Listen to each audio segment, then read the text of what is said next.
সম্মানিত ভিউয়ার্স, কৃষি পর্বে আপনাদেরকে স্বাগতম।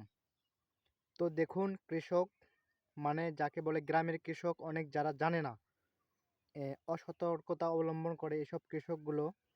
দেখুন, এই ছোট অবস্থায় বীজ, এটা তো ধান বীজ লাগানো হয়েছে।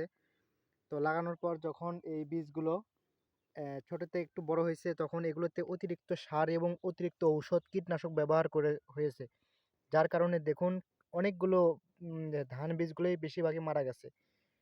তো এগুলোতে এভাবে অতিরিক্ত কীটনাশক সার এগুলো ব্যবহার করা আসলেই উচিত না।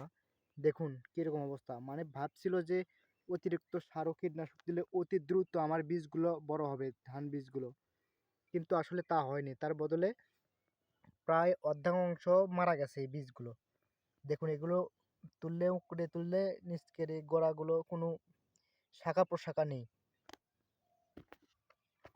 এইসব বীজের যে ছোট অবস্থায় যে রোগ প্রতিরোধ ক্ষমতা ছিল, সেগুলো অতিরিক্ত কীটনাশক ও সার ব্যবহার ফলে এগুলোর শরীরে এই কোনো রকমেই কোষগুলো বেঁচে নেই, অনেকগুলো ধ্বংস হয়ে গেছে।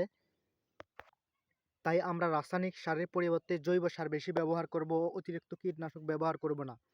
তার কারণে বীজতলাগুলো নষ্ট হয়ে গেছে। ধন্যবাদ সবাইকে।